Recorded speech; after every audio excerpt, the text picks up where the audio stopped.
Jangan percaya pada perasaanmu doang, karena perasaan kita bisa menipu.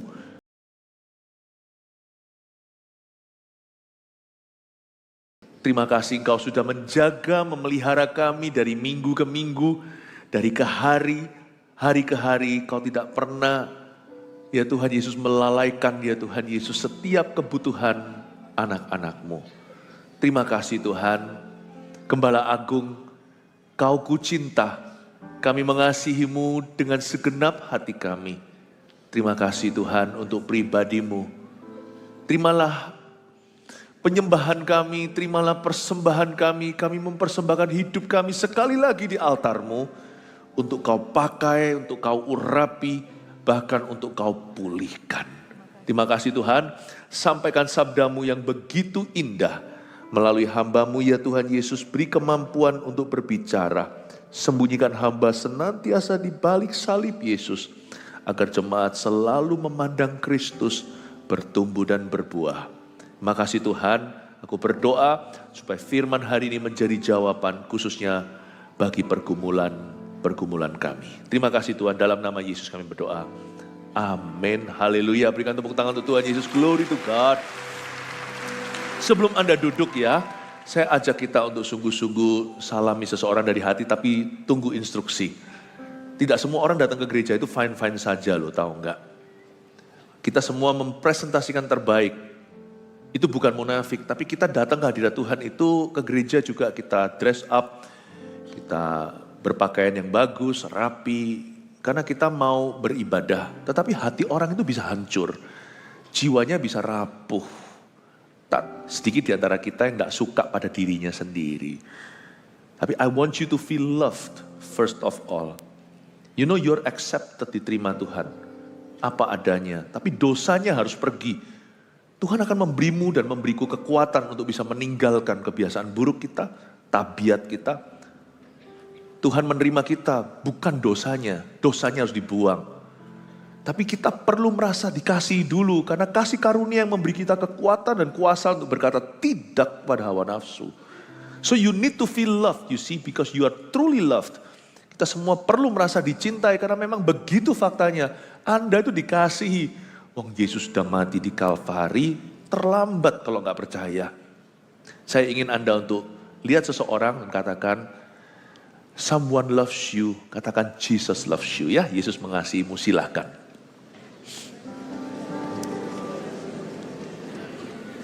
Haleluya, puji Tuhan. Berikan tepuk tangan untuk Tuhan Yesus. Hari ini kita akan bicara tentang Mazmur sepanjang hari. Jikalau minggu-minggu yang lain kita terima pengajaran, fokus dari firman pada hari Minggu yang istimewa ini adalah menjadi jawaban. Firman yang saya kemas dengan sederhana semoga bisa mengeluarkan Anda dari mindset yang salah, memberi kekuatan baru dalam permasalahan, dan jikalau Anda merasa tidak punya masalah, firman ini menjadi vaksinasi untuk kita kebal. Kebal apa? Supaya kita tidak jatuh dalam dosa, dan supaya kita semakin diteguhkan di jalan-jalan Tuhan.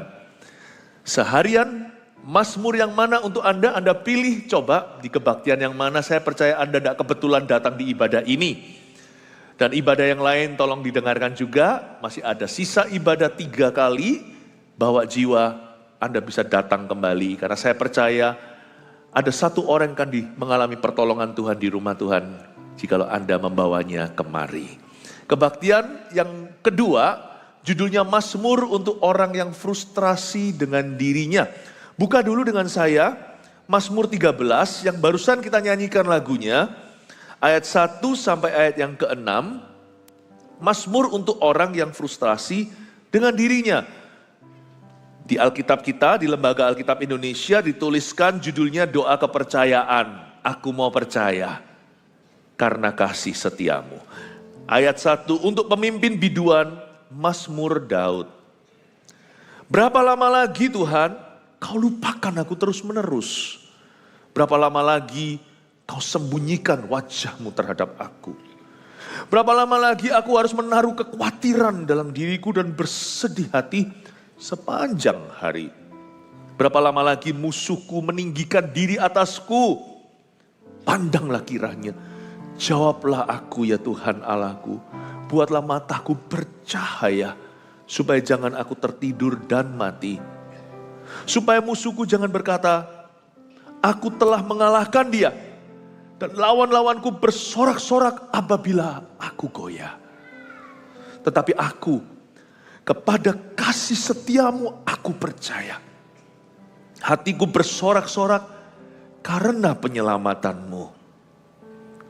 Aku mau menyanyi untuk Tuhan, karena ia telah berbuat baik kepadaku. Ini adalah Mazmur yang sangat indah sekali. Daud tentunya sedang frustrasi. Mazmur itu gubahan atau lagu yang ditulis oleh seseorang. Jikalau Mazmur Daud, berarti penulisnya adalah Daud. Dan setiap Mazmur ini nyanyian dari kejadian sungguhan. Berarti lagu yang muncul dari pergumulan. Makanya Mazmur itu seperti himnal. Masing-masing itu ada ceritanya. Kebaktian 1 tadi, saya jelaskan 1 Mazmur yang ada hubungannya dengan 2 Samuel pasal 15-18. Ketika Daud takut menghadapi hari. Karena dia sedang dikejar-kejar musuh, tak lain tak bukan adalah anak sendiri. Dan bagaimana Daud mengapi-apikan diri dan menguatkan dirinya. Kebaktian pertama dengarkan sendiri. Kebaktian ini, saya ingin Anda melihat bagaimana orang bisa keluar dari satu lubang dalam jiwanya. Yaitu orang yang frustrasi dengan dirinya. Frustrasi setiap kita itu beda-beda, tetapi pasti ada satu takaran kita itu frustrasi sama diri sendiri. Anehnya ketika Adam jatuh dalam dosa, dia salah paham dengan dirinya. Dia jadi gak ngerti apa yang baik, apa yang buruk untuk dirinya sendiri. Apalagi seperti saya ini orangnya perfeksionis. Dari kecil begitu. Bukan berarti percaya diri, justru orangnya minder. Perfeksionis itu orang yang sulit atau susah untuk mengampuni kesalahan sendiri. Saya lebih gampang loh mengampuni orang lain daripada mengampuni diri saya. Ada orang itu yang begitu keras terhadap dirinya. Nah, pengakuan dosa itu aku. Jadi orang seperti ini susah untuk move on. Perasaannya itu serba sticky, seperti ada glue, seperti ada lem di dalam jiwanya. Kalau aku tuh salah, bisa menyesali, aduh tadi kok ngomong begini, aduh tadi kok aku begitu, kenapa aku sebodoh itu? Bukannya bertobat, justru dengan spirit seperti itu, jatuh lagi di lubang yang sama. Siapa di sini kadang-kadang frustrasi dengan dirinya, angkat tangan? Oh enggak pernah, mungkin cuma saya seorang ya. Coba saya tanya lagi, jujur ya, siapa yang pernah frustrasi dengan dirinya atau sedang frustrasi dengan dirinya? Kita semua keturunan Adam dan Hawa. Coba lihat kalau ada laki di sebelah kanan Anda, hai Adam, kalau perempuan, hai Hawa. Sama saja, 11-12. Jadi saya percaya ini akan relate banget untuk setiap kita. Kita ini frustrasi dengan dirinya. Bukankah kita semua itu orang andai dan tahu gitu? Aduh andai aku kaya. Andai aku punya segala sesuatu. Andai aku siap untuk tes hari ini. Andai aku menghiraukan nasihat orang itu, kan bodoh aku tidak akan jatuh. Atau tahu gitu ya. Tahu gitu aku tidak pergi ke sana. Tahu begitu aku tidak ketemu sama orang, tahu gitu aku tidak bisnis sama dia. Nyesel, menyesali, frustrasi, nggak keluar, depresi.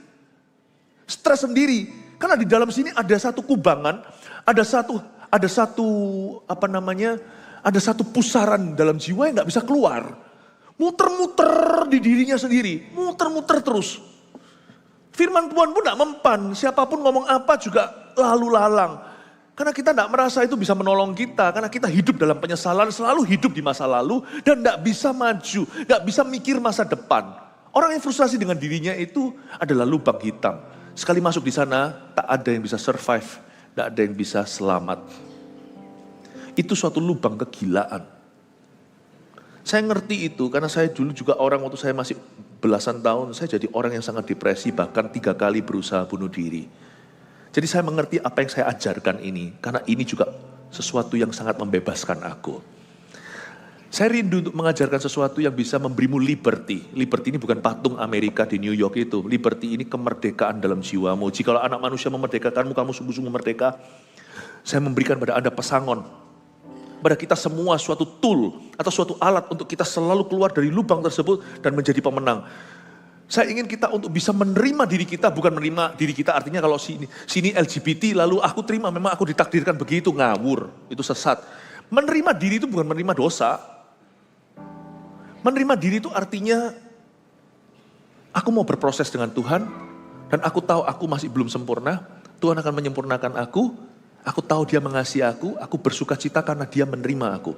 Karena kasih setianya dalam hidupku, aku tahu aku pasti sampai ke situ. Semua oleh karena kasih karunia-Nya. Menerima diri itu orang yang bisa relax dan berkata, it's okay. It's okay for me to learn from my mistakes. Bukan it's okay to make a mistake. Bukan gak apa-apa untuk aku buat salah, tapi gak apa-apa untuk aku belajar dari kesalahanku. Aku bisa mengampuni diriku sendiri. Supaya aku nanti bisa belajar mengampuni orang lain. Bagaimana aku bisa mengasihi orang lain kalau aku tidak mengasihi diriku sendiri? Mengasihani diri sendiri itu lain cerita. Mengasihi diri itu perlu. Karena Tuhan berkata, perintah Allah yang pertama adalah kasihilah Tuhan Allahmu. Perintah Allah yang kedua adalah kasihilah sesamamu seperti dirimu sendiri. Belajar dulu mengasihi dirimu, maka engkau akan bisa mengamalkan kasih. Coba lihat ya, orang yang tidak bisa ngatur orang lain, dia gak bisa ngatur dirinya sendiri. Coba lihat ya, orang jahat sama dirinya sendiri biasanya jahat sama orang lain juga. Ya, belajar untuk bisa tenang. Hai jiwaku, pujilah Tuhan. Aku tahu Tuhan pegang kendali atas situasi hidupku. Belajar untuk bisa diajak ngomong sama Tuhan, jangan ngomong sendiri. Kita sekarang lihat ayat pertama, Mazmur untuk orang yang frustrasi dengan dirinya. Ayat 1, untuk pemimpin biduan, Mazmur Daud. Ini adalah kalimat lagu. Seperti misalnya lagu Songs from the Rooftop. Hari ini kan lagi launching yang bahasa Chinese-nya, nanti di bawahnya lirik by penulisnya siapa, komposernya. Ini ditulis Mazmur Daud, komposernya Daud. Untuk pemimpin biduan. Tapi saya juga baca kalimat ini secara profetik, artinya ini Mazmur untuk para pemimpin, untuk kepala keluarga, untuk mama yang anak-anaknya nakal-nakal. Ya. Untuk ibu rumah tangga yang mungkin kesepian. Suaminya ngomong beban masalah kepadanya. Dia ngomong sama siapa? Ngerumpi juga gak boleh, kata pendeta. Untuk pemimpin biduan itu orang yang merasa dirinya itu punya tanggung jawab yang besar. Untuk manajer, untuk direktur, untuk karyawan yang dikasih tugas sama bos, employernya. Untuk pemimpin biduan. You know sometimes in your responsibility dalam tanggung jawab yang kita laksanakan sehari-hari, tidak jarang kita itu menjadi frustrasi dengan diri kita. Ya. Untuk pemimpin biduan, ada suatu peringatan juga bahwa di akhir zaman ini tidak sedikit yang namanya pemimpin rohani bahkan mengalami kekeringan rohani. Tahukah kalau kita frustrasi terus dengan diri sendiri, lama-lama kita akan mati. Lama-lama kita akan kering rohani. We will be sucked dry. Seperti ada lintah yang melekat pada roh kita, yang terus menyedot kehidupan dan energi. Do you know, tidak ada yang membocorkan energi kita, selain daripada terlalu banyak dialog dengan pikiranmu sendiri. When you talk to yourself too much, waktu kita bicara pada diri sendiri, dan entertain atau terus memanjakan perasaan, it will suck you dry spiritually in no time. Anda pasti akan langsung disedot kering. Seperti ada vampir yang menggigitmu pada lehermu. Dan mengisap seluruh darahmu. Makanya itu setan jangan diajak interview. Makanya itu perasaan jangan dimanjakan. Pikiran itu jangan ditimang-timang. Hiduplah oleh firman. Jangan oleh perasaan. Sebab orang yang frustasi dengan dirinya hanya satu antidot atau obatnya. Yaitu pedang roh, yaitu firman. Ini yang memerdekakan kita. Waktu saya belasan tahun, saya di jamaah Tuhan umur 18, waktu saya bertobat, saya jadi mengerti bahwa solusinya cuma satu. God, Tuhan, and His Word, dan firman-Nya, and His Holy Spirit within us, dan Allah Roh Kudus di dalam diri kita. Amin Bapak Ibu Saudara. Buat apa kita jadi orang Kristen? Lalu kita di dalamnya tidak berubah. Anda lihat orang pelayanan juga nggak tentu, itu nggak garansi atau jaminan. Anda harus punya inner life yang bagus. Anda harus punya kehidupan jiwa. Hai jiwaku, pujilah Tuhan. Anda harus punya kehidupan di dalam ini, kehidupan batinia yang bagus dan indah. Makanya ada orang yang pelayanan lalu burn out. Lalu nanti salahkan pelayanan terlalu banyak. Sebenarnya enggak, tapi mismanagement atau salah manage perasaanmu sendiri. Salah manage pikiran. Salah manage rohnya. Karena kita itu bukan kesurupan. Kita bisa kepenuhan Roh Kudus, tapi kita akan bekerja sama. Roh Kudus akan bekerja sama dengan kita untuk manage perasaan dan pikiran kita. Semua yang benar, semua yang mulia, adil, kudus, dan manis, pikirkan semua itu. Dan biarkan damai sejahtera yang melampaui akal budi atau akal sehat manusia akan memelihara hati dan pikiranmu. Roh Kudus akan bekerja sama dengan kita. Kita tuh tidak kesurupan. Tapi kita diberikan pemahaman untuk kita bisa menggiring diri sendiri. Untuk bisa menuntun, mengalami tuntunan Tuhan dan mengikuti tuntunan itu ke rumput hijau dan air tenang. That's how the Holy Spirit works. Makanya lihat ya, orang yang tenang itu hanya orang yang dewasa rohani. Orang dewasa rohani itu punya pengendalian diri, buah roh yang ke-9 itu. Itu yang membuka jalan untuk masuk ke buah roh kembali ke buah roh yang ke-1 yaitu kasih. Lihat ya, orang yang dewasa ada orang yang bisa mengendalikan pikiran dan perasaannya sendiri. Dan bisa berkata pada dirinya, hai jiwaku pujilah Tuhan. Tenang teduh dalam kasihnya Tuhan. Semua akan indah pada waktunya. Speak to your own storm. Bicara kepada badaimu sendiri. Let your mouth be God's mouthpiece to you. Biarkan mulutmu menjadi lidah bibir Allah untuk bicara kepada dirimu sendiri. Speak to your own storm. Kenapa kalau kita bicara ke dalam badai orang lain gak mempan? Karena kita memang tidak pernah menjinakkan badai sendiri. Makanya itu anak-anak Skewa datang 7 orang. Rembukan, rombongan, keroyokan, iblis. Keluarlah kamu di dalam nama Yesus yang diberitakan oleh Paulus. Gak mempan, iblisnya tertawa. Paulus dia takut, Yesus anak Allah. Siapa gak kenal dia? Tapi dia bertanya, lu anak-anak Skewa, siapa lu? Iblis di dalammu aja gak bisa takluk. Kamu kedagingan, ambisius. Sekarang mau taklukkan iblis dalam diri seseorang yang kesurupan. Guyonan apa? Candaan apa? If you can speak to your own storm, you can speak to the storm in other people's lives. Kalau Anda bisa bicara kepada badai dalam dirimu sendiri, Anda akan punya authority, otoritas Schwenping. Punya otoritas untuk berkata kepada badai yang Anda lihat di sekeliling Anda, tenanglah. Waktu Anda menghardik akan ada kekuatan Allah. Anggaplah sesi ini bukan soul searching. I'm not searching your soul, I'm moving your soul. Masalah kita itu terlalu banyak soul searching. Soul searching itu perlu sekali-kali, tapi kalau terus-menerus namanya orang yang kurang percaya diri. Kita tidak mau soul searching, soul moving. Saya mau ajak Anda semuanya untuk dewasa dari dalam, karena itu adalah tugas penggembalaan untuk bisa memberi makan. Amin, Bapak Ibu Saudara. Untuk pemimpin biduan ini beban buat saya. Kenapa? Karena banyak pemimpin yang nggak matang dalamnya. Kelihatan mangganya bagus di luar, makan masam. Karena di dalamnya dia nggak matang di pohon. Ya, maka Anda lihat sekarang pemimpin rohani banyak yang kering rohani. Kita lihat sekarang kenapa? Mari kita selidiki apa yang terjadi dengan Daud. Kita akan bedah jiwanya dan kita akan mendapatkan madunya. Ayat 2, berapa lama lagi Tuhan kau lupakan aku terus menerus? Stop. Apakah berarti Tuhan melupakan Daud? Bukan, ini perasaan Daud. Boleh nggak kita jujur masuk hadirat Allah? Atau hanya ngomongnya manis-manis melulu? Coba Anda baca Mazmur, isinya itu keluh. Bukan hanya manis-manis melulu, ada banyak keluhan di dalamnya. So it's okay to be honest to God. Jadi kita boleh jujur kepada Allah. Ya, tapi bodohlah orang yang langsung menuangkan isi hati pikirannya kepada sesamanya. Ada ayatnya di Amsal, bodohlah orang yang menceritakan kekesalannya. Saya biasanya kalau ada apa-apa kesel saya tuangkan ke Tuhan. Bukan kesel sama Tuhan, keselku kutuangkan ke kaki Tuhan. Nanti yang sisa itu yang perlu saja saya follow up. Tuhan itu saringan yang dahsyat. Saya suka sekali karena Mazmur ini tidak diutarakan kepada manusia. Berapa lama lagi Tuhan kau lupakan aku terus-menerus. Daud itu frustrasi dengan dirinya. Tapi dia lampiaskan ke Tuhannya. Ini bukan nuduh Tuhan doh ya. Nadanya tidak kurang ajar. Tapi nadanya itu datang apa adanya. Berapa lama lagi Tuhan kau lupakan aku terus-menerus.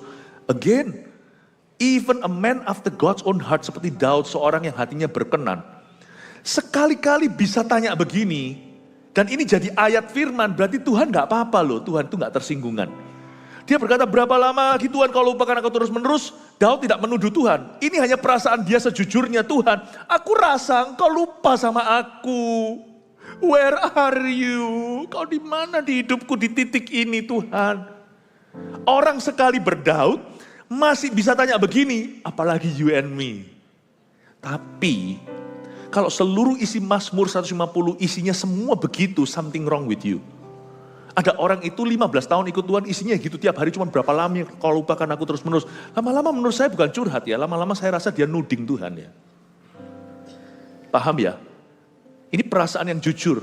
Tapi kalau ini sudah menjadi DNA kerohanianmu, ada orang yang dikit-dikit kecewa sama Tuhan, bertobatlah lah, yang gini jangan dimanjakan. Nah, ini gak usah kasih Mazmur, yang gini itu kasih kolam baptisan.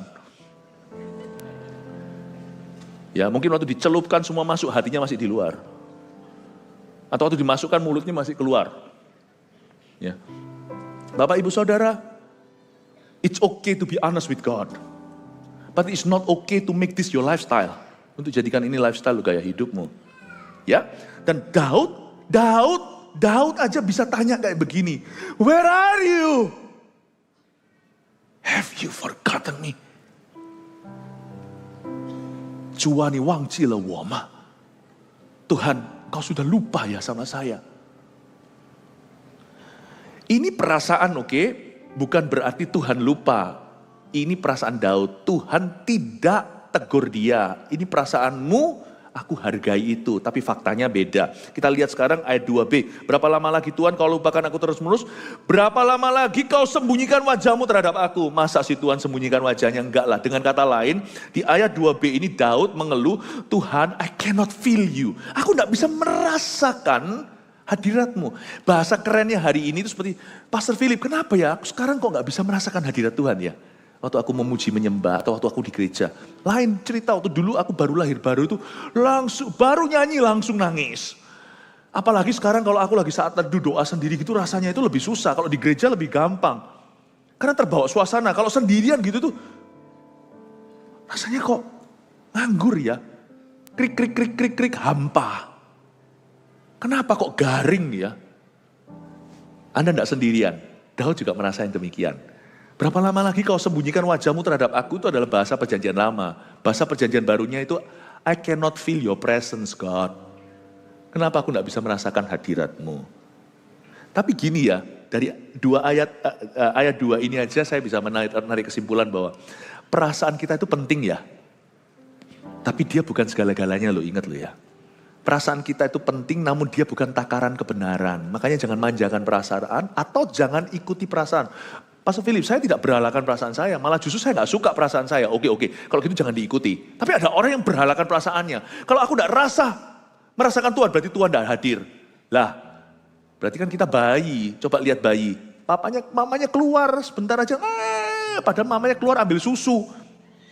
Dia gak kelihatan karena dibagi tembok, dia sudah nangis. Tapi kalau anak sudah disapi, dia sudah umur tertentu, sudah lepas dengan ASI, anak itu sudah mengerti, mamanya keluar, dia gak nangis lagi karena dia tahu meskipun tidak ada di ruang matanya, mama tetap ada.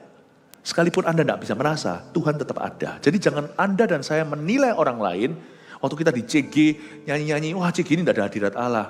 Apa takarannya? Aku gak merasa, you gak merasa, orang lain dijamah. Paham ya? Your feeling is important, but it's not everything. Perasaanmu itu penting. Tapi kadang-kadang bisa menipu loh perasaan itu. Jangan percaya dengan lagu populer di dunia feelings. Nothing more than feelings. Lagunya gitu ya? Nothing more than feelings. Well, something more than feeling. It's called faith. It's called truth, the truth. Namanya firman, kebenaran, iman. Jangan percaya pada perasaanmu doang. Karena perasaan kita bisa menipu. Berapa kali kita merasa bahwa orang Kristen begitu, semua gereja sama, pendeta. Berapa banyak di antara kita bertobatlah yang punya perasaan gitu, berarti perasaanmu dewamu, berarti perasaanmu Tuhanmu. Karena Tuhan belum menunjukkan segala sesuatu kepadamu, jadi jangan kita sok tahu. Orang yang sudah kecewa sama orang Kristen, gereja dan sebagainya. Come on lah, have you been to every church in the world? Sudahkah kita datang ke semua gereja? Sudahkah kita kenal semua orang, semua hamba Tuhan? Sudahkah Anda mengenal setiap orang Kristen di dunia?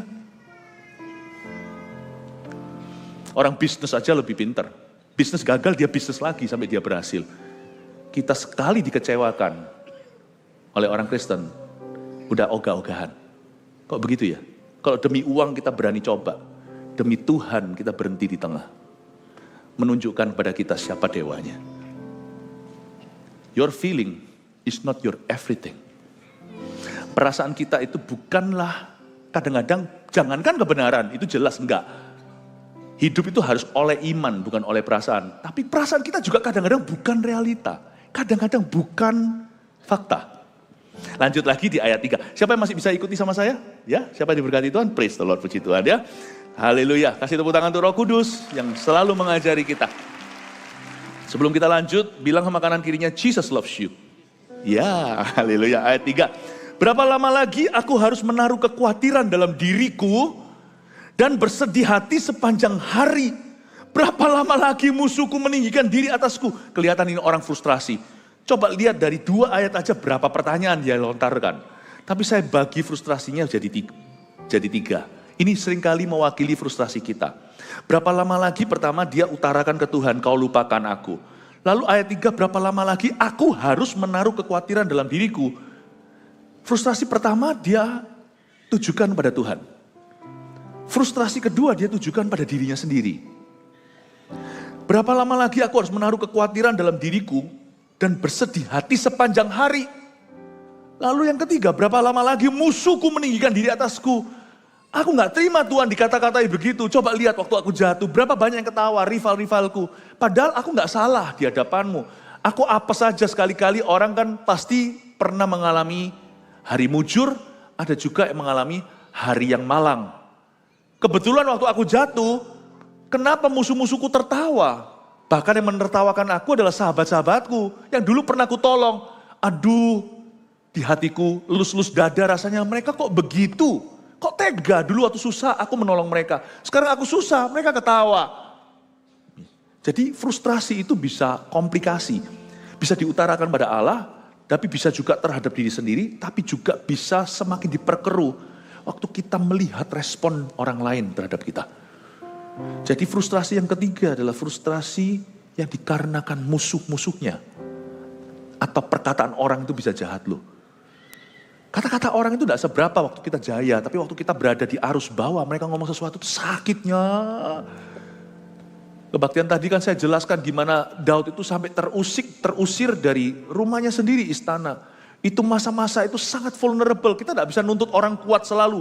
Ada waktu-waktunya mereka itu vulnerable. Ada waktu-waktunya mereka itu akan rawan dan jadi peka. When your wife, waktu istri Anda mengalami sensitif. Misalnya lagi bulannya. Ya yang suami ya harus lebih peka lah ya. Gak apa-apa kalau lagi mood-moodan sedikit mood swing itu biasa. Kita juga harus mengerti orang itu ada masanya, pria dan wanita. Dalam hidupnya ketika dia mengalami suatu tekanan kehidupan, apalagi kalau dia dibawa Tuhan di arus bawah. Gak heran ada orang tertentu itu terluka di waktu itu. Makanya itu jaga hati itu penting sekali. Dengan segala waspada itu artinya waktu kita di arus bawah. Dan tolong jaga hati itu bukan hanya terapkan pada diri sendiri. Jaga hati orang di kanan kirimu. Jangan kau jadi salibnya. Kau harus jadi balsamnya. Salib mereka pasti sudah ada. Gak usah kau tambah. Waktu Anda lihat orang kiri kanan kita itu sedang mengalami tekanan kehidupan, jagaan hatinya. Karena dia di titik rawan. Suami pulang ke rumah, udah capek, lesu segalanya, langsung tunggu dulu. Paling tidak suruh dia makan. Ada titik rawan, istri juga sama mungkin pada saat mungkin semua sibuk, suami gak mau tahu ngomong apa adanya. Perhatikan dong. Suami mungkin kerja banting tulang, tapi istri juga atur rumah tangga. Tahu nggak? Sama susah, bahkan lebih susah loh atur anak daripada atur bisnis. Tolong bisa dimengerti lah, saat-saat tertentu caranya bagaimana. Diajak kencan nggak pernah, tiap hari hanya dasteran dan rololan. Lalu tiba-tiba kita suruh dia ngerti segala sesuatu. Tolonglah senangkan juga gitu loh, supaya dia keluar dari titik rawan, titik nggak amannya. Bapak Ibu Saudara, jagalah dengan segala waspada. Frustrasi itu bisa dihindari kalau kita itu bermain cantik dan gracefully. Kalau kita menitik beratkan hati dan perasaan orang bukan perasaan sendiri, saya rasa kita bisa menjadi alat damai. Dan kita bisa membawa sukacita dalam diri orang lain. Frustrasinya di sini ada 3 saya bagi. kepada Tuhan. Kalau frustrasi kepada Tuhan itu diterus-terusin, tidak dapat solusi yang benar, alias terus-menerus berkanjang pada perasaan dan tidak pernah berujung pada kebenaran, maka nanti itu menjadi orang Kristen yang kepahitan. Kepahitannya nggak jelas loh ya. Dia kepahitan sama orang iya, tapi kalau Anda lihat, orang itu kepahitan sama Tuhan. Loh, kok bisa sama Tuhan kepahitan itu piye? Ada orang itu yang kudu terus kecewa sama Tuhan. Selalu kepahitan sama kehidupan, kecewa. Dan lihat ya, ada orang Kristen tuh yang labelnya gini. Sukanya itu berkata, Tuhan jahat, Tuhan coba ya aku, Tuhan yang kasih aku penyakit.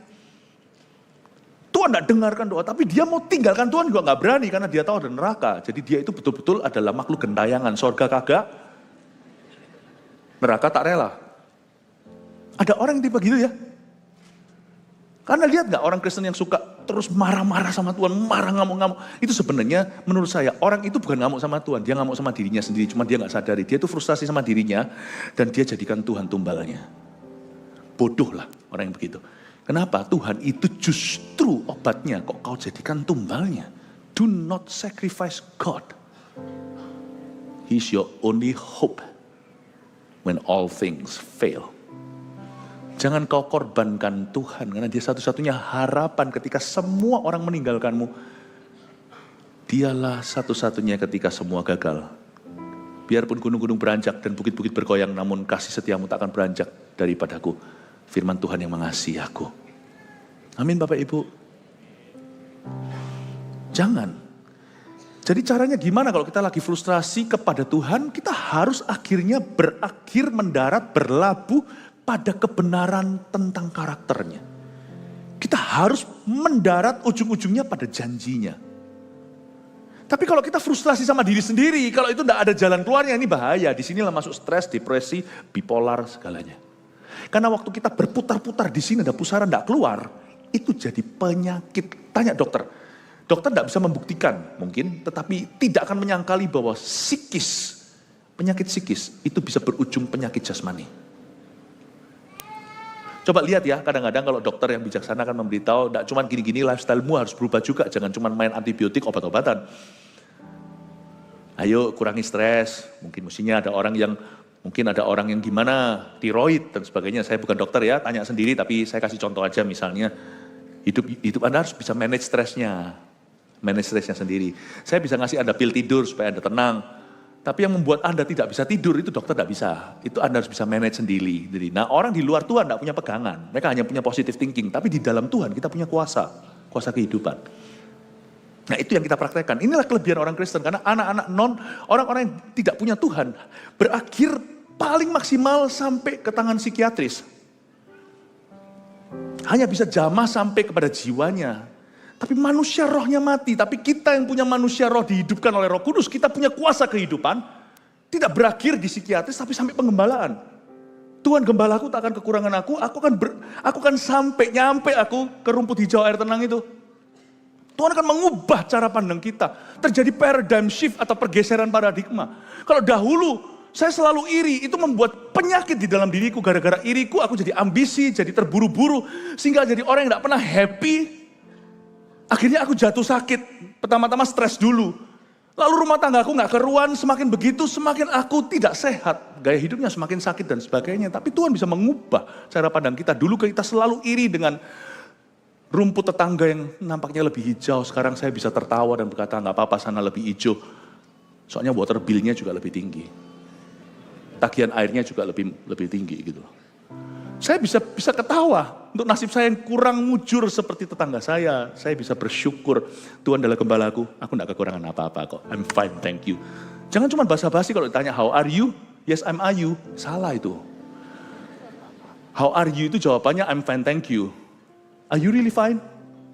Kalau saya ditanya sama orang how are you, saya jawab dengan tegas sekali I am really fine, thank you. Kemarin saya ketemu sama beberapa orang dan dia tanya, gimana pastor? Kabarnya gimana? I'm doing really great. Saya bosan dengan kata I'm fine, thank you, karena basa-basi. I'm doing really great. Thank you for asking. How about you? Malu dia jawab, I'm fine, thank you. Rumputku lebih hijau. Kalau nggak sampai hijau, nggak apa-apa. Tagihanku lebih murah. Amin Bapak Ibu Saudara. Jangan iri lah sama sukses orang, jangan syukuri kemalangan orang lain. Tiba-tiba sembuh sendiri, Anda tidak frustrasi. Kalau sebab pusaran di dalam dirimu itu kalau tidak keluar, itu jadi penyakit. Berapa lama lagi aku harus menyimpan kekhawatiran dalam diriku, bersedih hati sepanjang hari, terusin. Coba gak sakit nanti. Coba gak berantakan rumah tangganya, coba gak hancur hidupnya. Berapa lama lagi musuhku meninggikan diri atas diriku, ini yang paling gampang. Frustrasi yang terakhir paling gampang. Jangan jadikan kegelisahanmu terbesar. Apa orang lain ngomong tentang Anda, mereka komentarnya, cara berpikirnya, itu hanyalah grade 3. Itu frustrasi KW. Kayaknya itu yang membuatmu frustrasi, not really. Asal Anda benar di hadapan Tuhan hatimu, asal Anda bisa damai dengan dirimu, terserah sana mau ngomong apa. Emangnya gue peduli gitu? Agak cuek sedikit itu loh sama orang lain mikir apa. Waduh nanti gimana? Gini. Percayalah nanti orang di dunia ini sebagian besar memikirkan dirinya. Tidak akan nyampe ke kita itu. Ya. Karena itu jangan khawatir apa kata dunia tentangmu. Lebih khawatirlah apa kata Allah tentang dirimu. Karena dialah yang menjamin kehidupanmu sampai hidup kekal nanti. Kalau bisa gitu ya tenang loh hidup itu enak banget. Jadi kita perlu vitamin C. Saya kasih vitamin C hari ini bawa pulang. Ini C yang perlu ya. Jangan pakai vitamin C ini sembarangan. Overdosis C juga nggak baik. Ya, vitamin C yang diperlukan untuk Anda sungguh-sungguh happy inside, tidak frustrasi lagi adalah vitamin cuek. Ini tak suntik vitamin C. Belajar cuek. Makanya saya juga tidak pernah meresponi apa-apa kata dan sebagainya. No. Saya fokus pada jemaat sendiri. Just focus on you. Continue to build you up. Untuk terus membangun Anda. Melihat Anda sukses, berhasil. Anda semuanya jadi orang-orang bergizi dalam iman. I'm happy. Ya? Oke, semuanya sudah dapat vitamin C-nya ya? Oke, puji Tuhan. Kasih tepuk tangan untuk Tuhan. Ayat 4, pandanglah kiranya, jawablah aku ya Tuhan Allahku. Buatlah mataku bercahaya, supaya jangan aku tertidur dan mati. Daud ini sudah berada di titik ngos-ngosan, dia berkata, Lord, answer me now. Kalau aku tidak dijawab sekarang, aku niscaya pasti mati. Dia itu tahu jelas konsekuensi frustrasi. Kalau ini diterusin, Daud mengerti. Dia itu kan seorang yang hatinya berkenan pada Allah. Jadi dia nangkep hati Tuhan. Dia itu tahu kebenaran. Kalau aku diterusin ini, sekarang aku baru pingsan. Frustrasi yang ku alami sekarang ini hanya pada titik spiritual sleep. Atau tidur rohani. Aku gak boleh lama-lama entertain, memanjakan perasaan ini. Harus ku bawa ke hadirat Tuhan. Aku konfrontasi mati-matian. Kalau perlu pokoknya aku sekarang bentur-benturkan. Ya, bentur-benturin diri ke pintu gerbang sorga. Tuhan mau marah gak apa-apa, mendingan ku tanggulangi daripada ku biarkan, daripada ku diamkan. Buatlah mataku bercahaya Tuhan, sebab sekarang aku mengalami spiritual sleep atau tidur rohani. Ini diterusin akan mengalami spiritual death, kematian rohani. Never allow your feeling, negatif feeling itu melewati matahari terbenam, bukan hanya amarah. Amarah itu biasanya titik terakhir. Amarah itu adalah titik frustrasi, lu gak tahu mau apa. Jangan biarkan amarahmu sampai terbenam matahari. Jangan kau pegang murka sampai matahari terbenam. Sudah. Itu bukan cuma satu perasaan marah. Kalau Anda telusuri dalam jiwa, marah itu titik terakhir frustrasi. Nah itulah macam-macam setelah marah. Orang bisa bunuh diri, orang frustrasi, orang bisa lari ke alkohol, kemana. Ada juga yang gak tahu gimana komplikasi itu selingkuh. Waduh itu macam-macam. Kalau Anda tanya secara fisik, tanya sama dokter yang namanya gula, penyakit gula itu bisa macam-macam. Itu bisa ke ginjal, bisa kemana, bisa ke situ, komplikasinya itu macam-macam. Bahaya. Perasaan feeling itu jangan kau bawa tidur. Selesai masuk, ngomong sama dirimu sendiri, aku kunci pintu, minta beritahu sama semua keluarga, pembantu semuanya, jangan ganggu, kasih aku 1 jam, mariin dengan Tuhan di sana. Marah-marah di sana sendiri, tapi jangan kau berdosa, jangan keluar dari ruang doamu. Selesaikan frustrasimu. Karena besok itu terlalu berharga untuk tetap frustrasi saudara. Karena besok ada rencana Tuhan yang baru, kesusahan sehariannya untuk sehari. Berarti kalau kesusahan sehari hanya untuk sehari, warning, peringatan. Berarti juga ada glory harian yang Anda akan lewatkan kalau besok Anda luangkan dalam frustasi. Sayang loh, kesusahan sehari untuk sehari, itu arus negatifnya. Arus positifnya juga ada. Kalau kita terus frustrasi besok hari, besok ada glory yang Anda akan dapatkan. Kenapa? Karena kita melongo di depan kaca, lihat wajah sendiri dan frustrasi. God wants you to see the promised land. Tuhan ingin Anda melihat sesuatu yang dari janji Allah dalam hidupmu untuk hari itu. Jangan kau lewatkan itu. Jangan kau lewatkan. Amin Bapak Ibu Saudara. Setiap hari bisa saja Tuhan menaruh sesuatu dalam perjalanan hidupmu. Yang harus Anda pick up, harus Anda pungut. Kalau kita melongo secara rohani, kita akan lewatkan ternyata pada bangkai singa itu, Simpson ambil madu. Di tempat tertentu, Yonatan ambil madu pula dalam zaman yang berbeda, makan dan bercahaya dan hajar orang Filistin. Anda akan melihat itu cuma bangkai kalau kita melongo melulu. Tapi kalau kita itu matanya peka, nggak melihat ke kaca, melihat diri sendiri melulu dan tanya terus dan terus gali-gali. Semakin gali, semakin jauh dari kebenaran, semakin Anda interview diri sendiri, semakin stres, semakin Anda mati spiritual sleep, tidur rohani, lalu mati rohani. Jangan-jangan Anda lihat bangkai dan mengeluh, tapi Simpson bisa melihat madu. Anehnya, orang melihat lubang donat melulu. Ini saya sering pakai ilustrasi ini kayaknya donat dan lubangnya ya. Saya nggak terlalu suka donat. Setelah saya ngomong begini, banyak orang kasih saya donat. Itu. Padahal saya enggak loh, jangan loh ya. Please jaga kesehatan daripada your pastor. Kenapa kok melihatnya ke situ? Jangan lihat bangkainya. There is honey inside. There's honey inside. Kesusahan sehari untuk sehari, madu sehari juga untuk sehari. Madu hari ini kalau Anda lewati, besok sudah madu yang lain. Beda. Jangan sampai kelewatan. Saya nginep di Bali pas liburan. Breakfastnya enak gitu ya. Itu ada madu, itu ada 5-6 botol. Tapi karena kami tinggal cuma 4 malam, jadi saya harus milih. Gak boleh banyak-banyak kan. Ini madu yang ini, yang fruity. Ini madu yang dari wild. Ini madu yang, waduh. Tiap hari saya ngingetin. Kan kalau libur kan nganggur ininya. Kemarin saya minum madu yang ini, sama madu ini, sama madu ini. Saya nggak boleh ngulang, karena 6 macam madu 4 hari. Saya lewat 1, ngulangi, rugi. Ada madu yang Tuhan taruh harian. Anda lewatkan, Anda ngulangi, rugi, karena itu nggak kembali. Ini baru hotel. Hotel cuma 6 macam. Kalau Anda tinggal di sana 2 minggu, bosan. Tuhan tidak pernah kehabisan madu. Every day anew.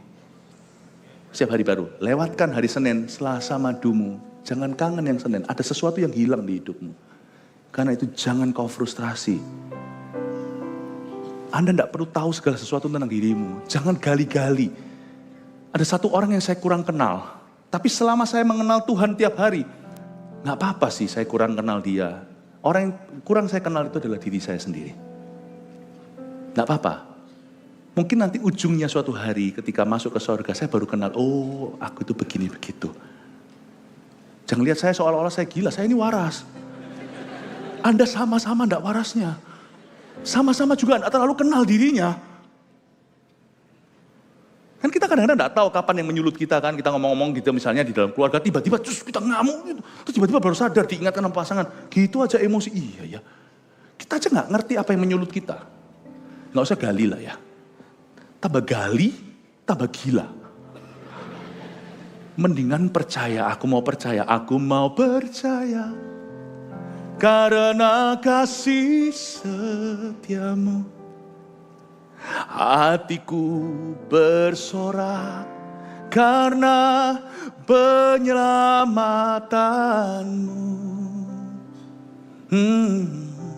Aku mau bernyanyi kepada Tuhan Yesusku, karena Dia telah berbuat baik kepadaku.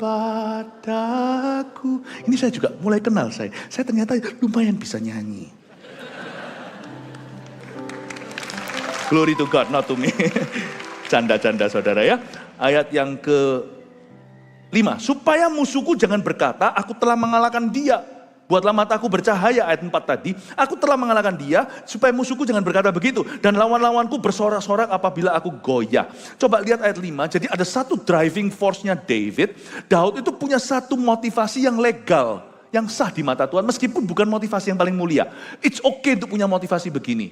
Ini menjadikan kita orang yang tidak terima, tapi masih ilahi. Oke, apakah driving force-nya Daud? Daud itu merasa nggak mau, dia nggak rela kalau musuh-musuhnya beria-ria. Tuhan bangkitkan aku supaya mereka tidak bersorak-sorak waktu aku goyah. Nggak apa-apa loh, buktikan. Bukan supaya buktikan mereka salah, tapi buktikan kebenaranku. Daud itu minta sama Tuhannya, Lord sertai aku. Orang mau mencibir aku asal buah berbicara, kasih aku buah. Dan ayat 5 ini saya telusuri biografi Daud di Alkitab, saya menemukan bahwa kerap kali ini yang menjadi motivasinya bangkit dari keterpurukan. Dan Tuhan menyertai dia dengan dahsyat. Kadang-kadang Tuhan tidak memerlukan motivasi yang paling mulia untuk memberkati. Simson itu karena tidak terima. Tuhan izinkan Filistin cari gara-gara. Dan ketika dia terprovokasi, sekali ambil rahang keledai, dibunuh 1000. Dengan demikian memang Tuhan mengirim Simson untuk mencari gara-gara sama Filistin. Simson tidak punya beban seperti gereja kita misalnya, belas kasihan untuk jiwa-jiwa, untuk membebaskan bangsanya. Dia lebih teka-teki, lalu habis itu dia ditrik dan ditipu, dia gak terima, lalu berkelahi 1000 mati. Tapi Tuhan pakai itu, maka roh itu hinggap. Ketika si Simsonnya nggak terima digitukan. Berkali-kali roh itu hinggap ketika Daud berkata, aku nggak mau musuhku beria-ria. Bangkitkan aku. Kasih aku buah. Dia nggak minta pembelaan. Kecuali kalau dia minta nafsu. Bunuh mereka. Daud nggak begitu. Ya. Paling pol pun di kebaktian 1 tadi saya jelaskan adalah pukul rahangnya. Dia nggak meminta nyawa mereka. Dia hanya meminta supaya Tuhan menunjukkan kemuliaannya. Lewat dirinya. Jadi it's okay loh, Anda itu berdoa dan berkata, Tuhan aku tidak mau musuhku beria-ria. Aku tahu kau belum selesai. Orang berkata matilah sudah. Aku berkata tidak. No. Aku doa kalau perlu puasa, aku berseru pada sorga, mengetuk pintunya dan berkata, Lord, show me your glory. Tunjukkan kemuliaanmu. Pakai iman saudara. Frustrasi itu tidak bisa diajak omong. Frustrasi itu hanya bisa didobrak. Kalau Anda dengan iman maju, frustrasi itu menguap sendiri. Tiba-tiba Anda cari lagi, dia tidak ada di situ. Frustrasi itu tidak bisa kau usir. Tempatnya hanya bisa kau ganti. Ketika kau taruh iman maju, lihat forward, itu hilang sendiri. Tapi ketika Anda menunggu di sana, ngelamun dan mikir-mikir gali-gali, dia selalu ada di sana. The only way untuk kita sembuh dari frustrasi terhadap diri sendiri adalah menangkap iman yang radikal dan maju dengan sungguh-sungguh. Mari sendiri. Tuhan sudah ingatkan saya. Saya ini orangnya gampang sebenarnya. Gampang sekali untuk langsung fall into depression. Dari muda itu. Tapi saya tidak pernah ke sana, kembali ke situ lagi. 32 tahun lembah itu sudah kututup. Dia tidak pernah pergi, selalu ada lembah itu. Tapi lembah itu sekarang diisi. Jadi gudangnya Tuhan. Jiwa-jiwa, visi, semuanya itu. Nggak ada tempat lagi untuk yang gitu. Untuk roh jahat di sana. Lembah itu masih ada di dalam diri saya. Orang kayak kita hamba-hamba Tuhan termasuk Elia. Lihat itu Elia. Sekali dia mengisinya salah, masuk ke gua, ambil aja nyawaku. Elia. Tapi sekali dia diberi Tuhan tugas, pergi urapi si ini raja Israel, raja ini, raja itu, dan urapi Elisa. Lupa dia, langsung maju tiba-tiba kereta sorga menjemput. You know, frustrasi dengan diri sendiri tidak pernah pergi. Cuma dia tidak ada di situ kalau kau isi. Diisi dengan apa? Iman, janji Tuhan, dengan visi, dengan tujuan, dengan cita-cita, dengan ambisi yang kudus. Kau isi dengan itu. Supaya musuhku jangan berkata aku telah mengalahkan dia. Use me mightily, pakai aku. Sertai aku Tuhan. Use me Lord. Lihat ya, hidupmu akan berubah karena itu. Tetapi aku, ayat 6, kepada kasih setiamu aku percaya. Hatiku bersorak-sorak karena penyelamatanmu. Aku mau nyanyi untuk Tuhan karena ia telah berbuat baik kepadaku. Ayat 6 saya coba jelaskan sesingkat-singkatnya. Tetapi aku kepada kasih setiamu aku percaya. Garis bawahi, kepada kasih setiamu aku percaya. Pada saat seseorang itu frustrasi, trust in God's mercy. Bahasa Inggrisnya kepada kasih setiamu aku percaya itu dalam bahasa Inggrisnya, I trust in your mercy. Mercy itu, mercy, ini bukan mobil. Mercy itu bukan sekedar love. Mercy itu artinya kasih setia. Bukan hanya kasih. Mercy itu luar biasa. Kasih yang bahasa lokalnya, yang ngefuri. Saya punya perjanjian dengan Tuhan gini, Tuhan kalau aku sampai sekali-kali frustrasi dengan diriku, janjilah untuk mengasihi aku dulu.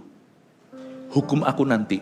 Waktu aku kurang mengerti, peluk aku, nanti sesah kemudian gak apa-apa. Karena saya paham bahasa hukuman.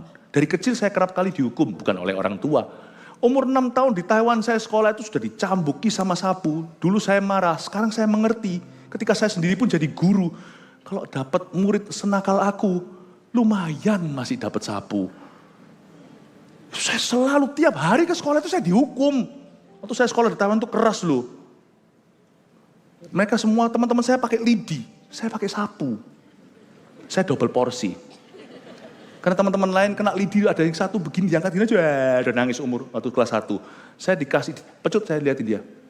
Calai. Nantang, saya dulu gitu orangnya. Makanya keluar sapu. Saya dari dulu itu udah biasa bahasa punishment. Jadi saya tumbuh dewasa besar itu memahami bahwa lu salah, lu dihukum. Jadi bagi saya konsep pengampunan itu susah terhadap diri sendiri maupun terhadap orang lain. Dan waktu Tuhan ampuni saya belum langsung total gambar dirinya sempurna. Saya ngomong gini sama Tuhan, tapi saya lawan. Saya naik ke mercy. Kalau Anda lagi frustrasi, jangan Anda trust in His law dulu, meskipun hukum Allah itu ada. Jangan Anda taruh percaya atau matamu memandang kepada hukum atau hukumannya, atau kepada justice keadilannya, atau kepada holiness kekudusannya. Saya nggak ngomong ini berarti kekudusan nggak penting, kekudusan itu segala-galanya. Tapi jangan taruh pikiran hatimu itu kepada itu dulu. I trust in your mercy. Waktu aku frustrasi, I trust in God's mercy. Waktu aku lagi frustrasi dengan diri sendiri, aku percaya dulu akan kasih setiamu. Setiamu itu artinya waktu aku tidak setia, kau tetap setia, itulah kasih setia. I trust in your mercy, Lord. Love me first and punish me later. Love me first and teach me. Cintai aku dulu, setelah itu ajari aku. Itu yang Daud minta. Ini dalam sekali loh ayat 6 ini. Aku pada kasih setiamu aku percaya itu maksudnya apa? Ada banyak hal lain yang kita bisa percayai Tuhan. Ada hal-hal lain yang kita patut mempercayai Allah karena itu. Keadilan. Atau hukum-hukumnya. Dan juga kekudusannya. Tapi Daud berkata, waktu aku frustrasi, aku dungu seperti hewan, tapi aku tetap di dekatmu. Mazmur 139, doa di hadapan Allah yang Maha Tahu. Aku tidak mengerti ketika aku hitung semua yang terlalu besar untukku seperti pasir di tepi pantai. Tapi ketika aku tidak setia, engkau tetap setia. Kepada kasih setiamu aku percaya waktu aku bingung Tuhan. Kasih aku dulu. Kasih aku dulu. Aku tidak menolak didikanmu. Didik aku sekeras-kerasnya, hajar aku. But love me first. Please promise me that. I promise you, aku berjanji, ini janji dari pihakku. Aku akan mau diajar. Aku akan teachable. Nah, saya punya hubungan dengan Tuhan tuh kayak gitu, puluhan tahun. Ujung-ujungnya ya, dihukum Tuhan pernah, jarang banget. Kerap kali yang saya kira habis ini gua pasti dihukum. Enggak tuh. Ternyata saya akhirnya memahami setelah 30 tahun, 2 tahun, saya mulai memahami Tuhan sedikit. Bahwa Allahku enggak suka atau doesn't take pleasure, dia tidak berkenan menghukum kita. Dia lebih suka melihat pertobatan kita yang sungguh-sungguh, yang tulus, dan perubahan kita. Hukum pernah, pasti ada. Tapi saya lebih sering fitnah dia dan curiga yang tak teruji. Saya kira kali ini mati aku, pasti aku dihukum. Tidak mungkin dia let me get away atau dia biarkan saya lolos dari yang satu ini. Tapi Tuhan akhirnya berkata, I forgive you. Luar biasa. Ini bukan mengajari gereja untuk kita sembarang berdosa. Tidak ya. Tapi berkali-kali di pikiran Anda, waktu Anda kira Anda pasti akan dihajar sama Allah, yang Anda dapatkan adalah tangan kasih. Anda akan terkejut. That's the God that you worship. Kepada kasih setiamu aku percaya. Hatiku bersorak-sorak karena penyelamatanmu. Penyelamatanmu itu rescue. I rejoice in your salvation. Aku bersyukur karena keselamatanmu. Aku mau menyanyi untuk Tuhan. Coba lihat ya. Kalau Anda mau menyanyi untuk Tuhan, Anda lihat ya. Dimulai dari ayat-ayat frustrasi pasal 13 Mazmur ini. Dia berakhir pada iman. Katakan berakhir pada iman. Dia bersukacita memang karena kasih Tuhan, tapi dia berakhir di iman. Lihat ya, Daud punya tonasi beda di ayat 1, 2, 3, sampai ayat ke bawah terakhir di ayat 6, dia berubah, aku mau menyanyi untuk Tuhan. Dia masih dalam masalah. Aku mau menyanyi. Dia masih dalam lembah, tetapi dia sudah mau nyanyi. Karena, Anda baca, bukan ia akan berbuat baik kepadaku. Itu juga iman sih, percaya akan janji Tuhan. Tapi dia berkata, karena ia telah berbuat baik kepadaku. Di titik ini, ketika dia frustrasi masuk ke hadirat Allah, dia keluarnya sebagai orang yang menang. Karena di titik terakhir, waktu dia ketemu Tuhan, sebelum dia selesai doa, dia berkata, oh iya ya, ada banyak yang Tuhan sudah lakukan, kok aku lupa ya, kok aku cuman ingetin 1, 2 yang belum dijawabnya. Tiba-tiba dia diubah cara pandangnya, dulu dia juling, sekarang dia melihat dengan benar, dia melihat dengan terang. Tuhan telah ya berbuat baik kepadaku. 1, 2 ini aku rela menunggu apa keputusanmu. Tuhan telah. Selain itu, iman juga adalah percaya bahwa sesuatu sudah diberikan sebelum dia diberikan kepadamu. Kalau kamu ragu, kalau kamu tidak ragu atau bimbang, apa yang kau katakan itu akan terjadi. Dan itu akan diberikan padamu pada waktunya. Jikalau engkau percaya, engkau sudah menerimanya. Bingung nggak? Iman itu multidimensi. Belum terima secara fakta, tapi kita percaya dalam roh kita sudah menerimanya. Itu akan diberikan pada waktunya. Luar biasa ya. Dia berkata, aku mau menyanyi, ini alasanku menyanyi. Karena ia telah berbuat baik kepadaku. Berarti di titik ini, Daud belum melihat penggenapan janji. Tapi dia sudah menang dalam spiritnya. Ia telah berbuat baik kepadaku. Dari seorang yang mengeluh, berakhir menjadi orang yang hidup dengan iman. Dari orang yang ngomel, berakhir menjadi orang yang, sekalipun aku belum melihatnya, rohku sudah lewat itu. Aku tahu itu sudah menjadi milikku. Terima kasih Tuhan. Abraham, dia belum punya satu pun anak. Umur juga sudah lanjut. Tapi ketika dia percaya keturunan kandungku sebanyak itu, Tuhan memperhitungkan sebagai kebenaran. Jadi transaksi dengan Tuhan itu bukan waktu Sarah melahirkan. Waktu dia lihat langit dan berkata, aku percaya, kau percaya. Karena kasih setiamu, hatiku bersorak karena penyelamatanmu. Aku mau bernyanyi kepada Tuhan Yesusku.